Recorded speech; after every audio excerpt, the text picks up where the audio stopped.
Bien-aimés frères et sœurs en Christ, nous vous saluons dans le beau et précieux nom de Jésus-Christ.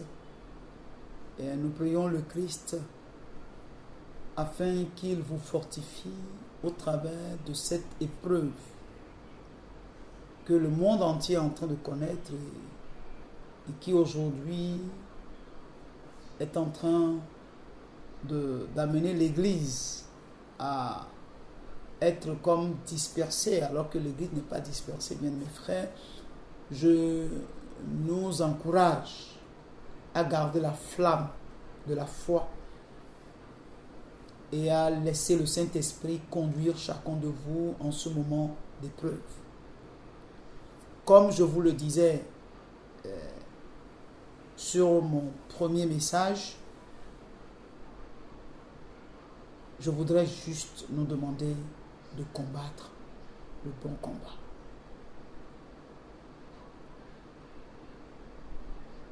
Nous sommes dans un combat. Je dirais même que nous sommes en guerre, pour utiliser le terme de ce chef d'État qui, en parlant à son peuple, a expliqué clairement pour que le peuple puisse bien comprendre et saisir que ce qui se passe est au-delà de la capacité de l'homme, parce qu'il a exprimé que ce combat est un combat rude et que l'ennemi contre lequel l'humanité est en train de combattre est un ennemi invisible.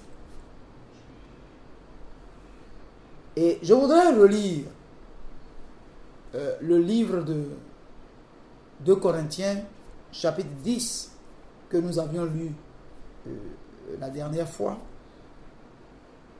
du verset 3 au verset 4, où Paul nous dit: si nous marchons dans la chair, nous ne combattons pas selon la chair. Car les armes avec lesquelles nous combattons ne sont pas charnelles, mais elles sont puissantes par la vertu de Dieu pour renverser des forteresses. Bien-aimés, nous avons des forteresses à renverser. Nous avons à combattre un ennemi qui n'est pas physique, mais qui est spirituel. Et Jésus a dit: voici, je vous ai donné le pouvoir de chasser les démons. Nous osons croire, bien-aimés, que c'est un démon qui est en train de semer la panique dans le cœur des hommes, dans l'humanité tout entière. Mais à nous, qui croyons en Jésus-Christ, qui sommes nés de Dieu, nous savons que le combat contre les démons n'est pas un combat physique, est un combat spirituel. Et ce qui est recommandé pour nous qui sommes nés de Dieu, c'est que nous puissions prendre toutes les armes de Dieu pour aller contre cet ennemi-là. Et bien aimé, dans le livre de 1 Jean, chapitre 5, au premier verset, je veux vous rafraîchir la mémoire, il est écrit: quiconque croit que Jésus est le Christ est né de Dieu. Si donc vous croyez que Jésus est le Christ, vous êtes né de Dieu. Si vous êtes né de Dieu, donc, bien-aimés,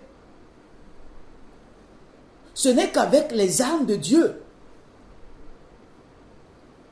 que chacun de nous, en tant que des chrétiens,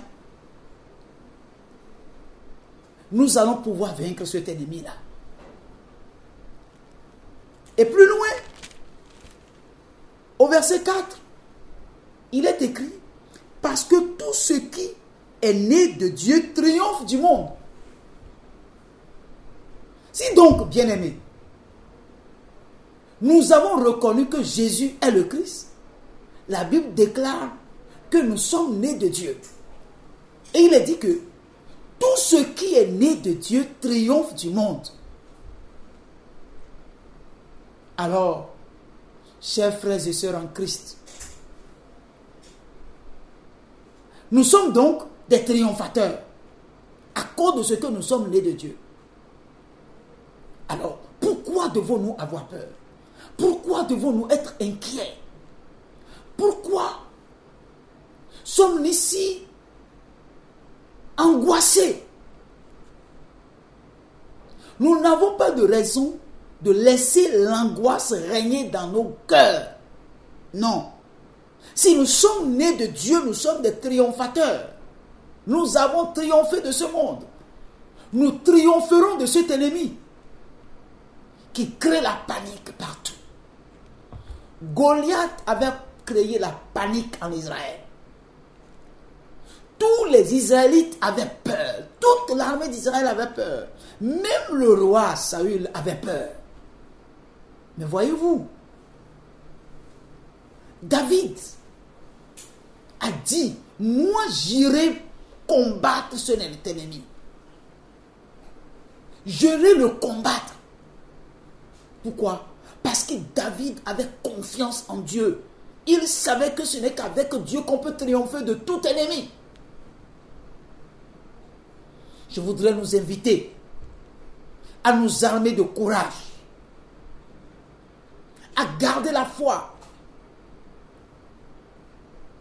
et à aller au front pour combattre cet ennemi. Quand je dis allons au front, je ne vous dis pas, bien-aimés, de vous exposer physiquement, n'est-ce pas, à ce virus.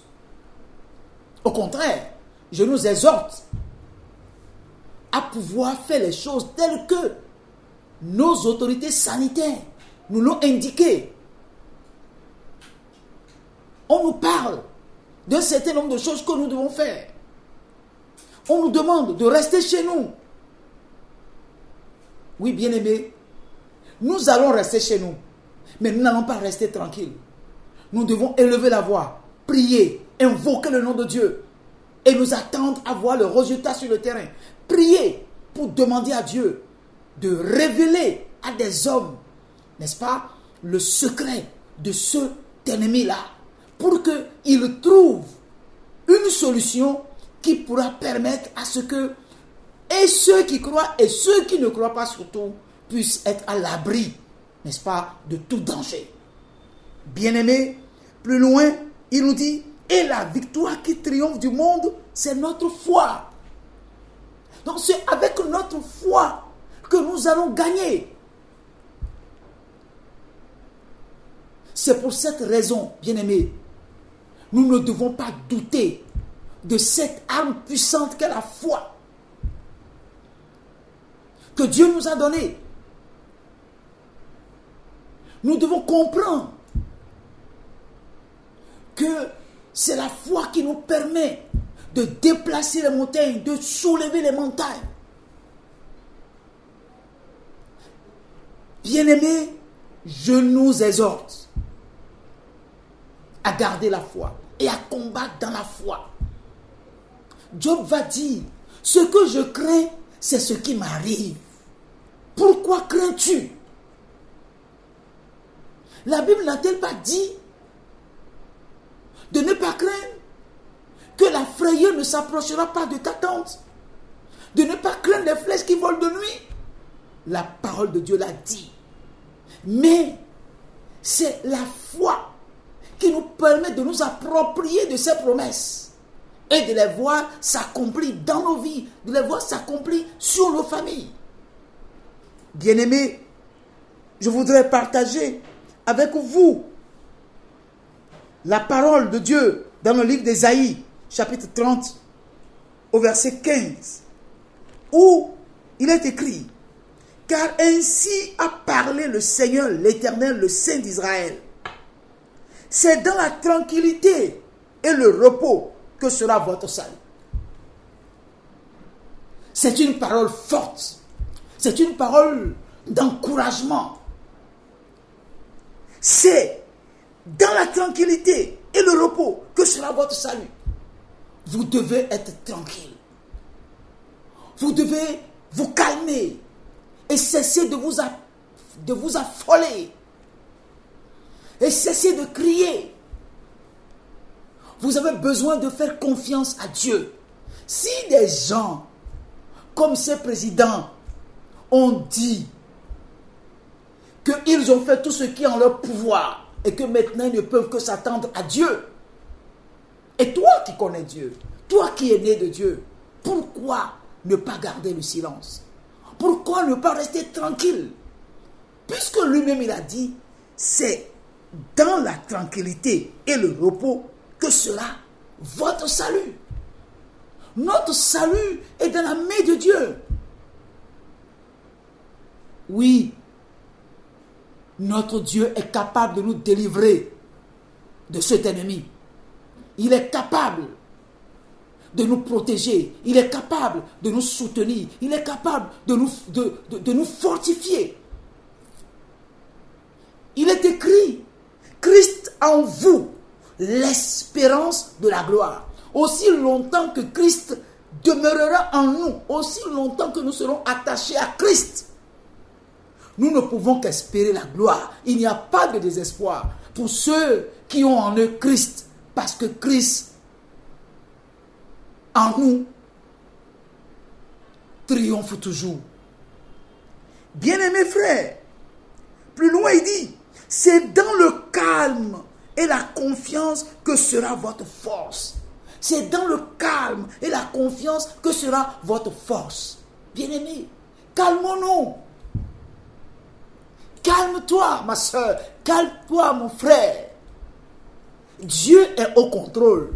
Nous avons besoin de lui faire confiance. Et aussi longtemps que nous le ferons confiance, il nous conduira pas à pas sur la terre promise. Chers frères et sœurs en Christ, chers téléspectateurs, qui que vous soyez, où que vous soyez, quel que soit ce qui vous effraie, notre seul espoir, c'est Jésus-Christ. La Bible déclare, il n'y a de salut en aucun autre, sous ce ciel, aucun autre nous a été donné parmi les hommes par lesquels nous pouvons être sauvés. Même si hier, vous nous boudez parce que nous parlons de Jésus, aujourd'hui, nous sommes tous aux mêmes enseignes, riches et pauvres, sages et ignorants, nous sommes tous aux mêmes enseignes. Et aujourd'hui, nous pouvons savoir une chose, il y a un seul Dieu et il y a un seul Sauveur, Jésus-Christ, qui allait à la croix et qui est mort à la croix pour chacun de nous. La Bible a dit, à tous ceux qui ont cru en lui, il leur a donné le pouvoir de devenir enfants de Dieu. Dieu a tant aimé le monde qu'il a donné son Fils unique afin que quiconque ne périsse point. Bien-aimé, Dieu ne veut la mort d'aucun pécheur.